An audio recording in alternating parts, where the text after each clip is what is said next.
When it comes to the experience of reading Void Rivals, one of the recurring themes for me is how the decompressed approach to storytelling translates into a slow burn narrative that requires patience from readers following the series on a monthly basis. This is true of most comic series, but it feels especially pronounced in a title like Void Rivals. And with how much the cast and world of this comic has expanded since its humble beginnings, I expected the story to move much faster, and it has in some ways, but the patient world-building modus operandi is still in play here. Kind of. It's a little complicated. Let me try to explain. There are more story threads than ever in Void Rivals. So many, in fact, that they can't all comfortably fit into a single issue, as we see here in issue 13. We've got Celila and Handroid descending into the depths of the Sacred Ring, Darak returning to Agoria, Zalalak meeting with Mistress Vil, Skuxoid delivering his stolen cargo to Bosch, and Pythona and the Royal Guard attempting to locate Cybertron. Hot Rod, the Quintessons, and Proximus don't even make the cut this time around, and this issue is still alternating between 5 distinct storylines, which is a somewhat staggering number for a 20-page comic. So issue 13 is paradoxically bursting with plot lines, but due to the limited space devoted to each thread, some of these cover more ground than others. So by the end of the issue, I was left with the familiar feeling of wanting more. In the good way, where I want to see what happens next, rather than me wanting more in a bad way, where the comic doesn't deliver. And while the pace of the series overall can feel somewhat glacial at times, and while I really wanted to know more with each of these threads, I should give credit where it's due. There are things here that move at a pretty brisk pace, all things considered. Celila seems to be making really good progress on her descent into the Sacred Ring, happening upon a mysterious door fairly early on in her quest. Beyond that, Darak's journey back to Agoria is drastically condensed, especially when you consider the journeys we've experienced previously with Darak and Celila returning to the Sacred Ring, or the duo traversing the Wasteland. This is much faster in comparison. No time is wasted in getting Darak back to Agoria and his father, Minister Dulin. Speaking of, there are a few things I want to mention here about this section. First, it took some time, but I finally got what I've been waiting for since issue 2, and that is a good look at Agoria. This was the biggest gripe I had when I made my video for issue 2. I was let down back then because even that early on into the series, Lorenzo de Felici had exhibited great skill at creating immersive, atmospheric environments. And the brief look at Agoria in issue 2 did not match how well defined and detailed the other locations were. Well, De Felici makes up for that and then some in issue 13 by giving us several panels that show us what the Agorian side of the Sacred Ring is like. As you would expect based on the color coding and geometrical preferences of the two societies that we've already seen, Agoria features a lot of yellows, oranges, and reds rather than the cool greens and blues of Zertonia. And whereas Zertonia featured a lot of pyramids and angular architecture, Agoria is much more rounded and curved, with circular domes and sloping structures. As someone who has been waiting for a look at Agoria for so long, this panel really hit the mark for me. I especially like the way the dome looks with the segmented parts of it and the various lines and orange stripes, as well as this bulky thing on the side that appears to be some sort of gate. This was certainly worth the wait, and it has me excited for more of Agoria. I really like the world building that De Felici is doing with each side of the Sacred Ring, and I just want to see more. So hopefully we get more of this capital city in future issues like we did with Zertonia in previous ones.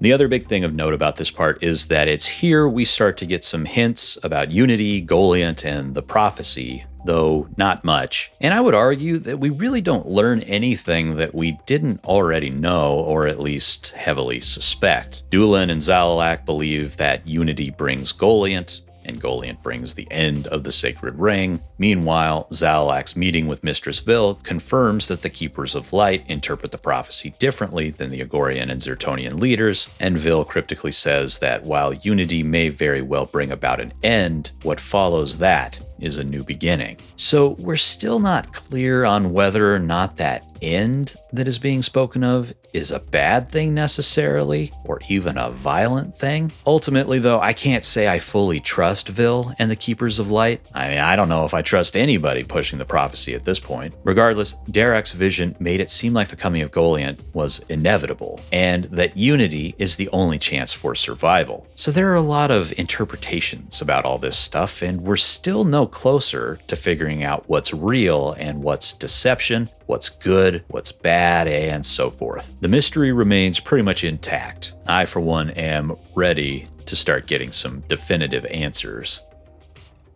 The part that I found to be the most exciting in this issue was placed at the front of the book, with Pythona finally making her entrance after last being seen at the end of Cobra Commander. The issue opens similarly to the Void Rival segment of the Energon Universe 2024 special, with a full-page close-up of a character shouting at the reader, only in this case, it's Globulus, the leader of Cobra-La, rather than Skuxoid. These kind of close-up portraits are something that Dave Felici does really well. We've seen them in the past during the discussion between Zalalac and Proximus, where it was used to great effect. I think this is one place among many where Dave Felici really shines as an artist. Anyway, for a year now, we've seen Transformers references and characters peppered throughout Void Rivals, and now we're finally seeing G.I. Joe get a turn to play in the Void Rivals sandbox, something I honestly didn't expect to see for quite a while. This is a short but interesting sequence. I don't know if anybody else is going to care about this as much as I do, but Kirkman appears to be turning this batch of the Royal Guard into original characters.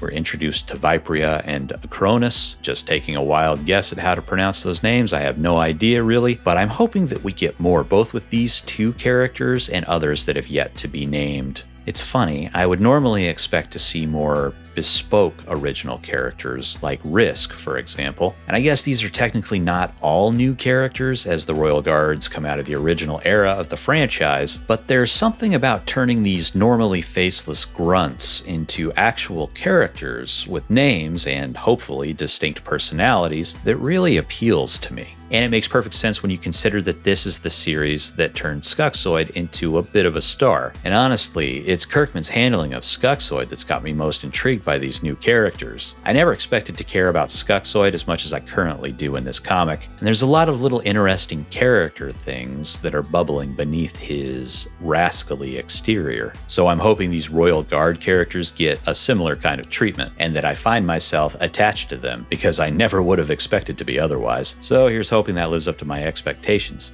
Beyond that, we've got this cool reuse of this background from issue 1 where Dave Felici subtracts Jetfire, Derek, and Celila and inserts Pythona and the Royal Guard in their place. I know the reveal of Jetfire and robot mode is the big moment from issue 1, but this is nonetheless a cool callback to the beginning of the Energon Universe and the first time a Transformers character appeared on the page of the Skybound continuity. It also serves a narrative function as well by showing that Cobra-La is tracking Jetfire's energonic signature from Earth into space and the planetoid, where it abruptly stops, I'm guessing because he crashed millions of years ago. So maybe that energy signature faded away. Not sure how that works, but maybe. But man, poor Jetfire. Not only was he unintentionally responsible for restarting the Autobot-Decepticon war on Earth, but now he's unintentionally leading Cobra-La straight to the Sacred Ring, which is probably not going to be a good thing. All he wanted to do was help people. Dude was dealt a bad hand.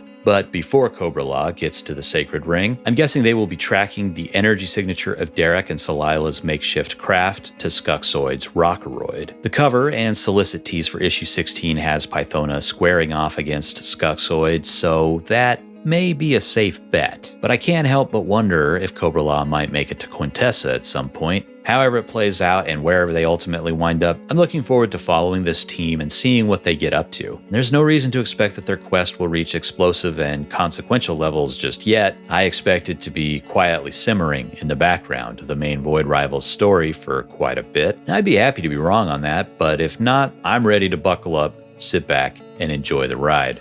But that's all I got on this one. Overall, I'm still enjoying the series, but there's no denying that one of the downsides of this decompressed approach is that there isn't a whole lot in the way of rich character and theme analysis to sink our teeth into just yet. We've gotten hints of it. It's there. I'm hopeful that more will reveal itself in time. I think it's just a matter of hanging on for now. And I know I didn't really mention the Skuxoid section, but that was because there wasn't honestly much to talk about. It was an enjoyable page, don't get me wrong, but just not that much to dig into at this time. I really think the page we get here is simply setting up something that will hopefully be more substantial in the future. And I've got my fingers crossed that Bosch sticks around as well. I would not complain if that character were to get more to do. Anyway, leave me a comment about your thoughts on this issue and how you feel in general about the G.I. Joe invasion of the Void Rivals universe. Thank you for taking the time to watch this video, and I hope you have a good rest of your day. Goodbye.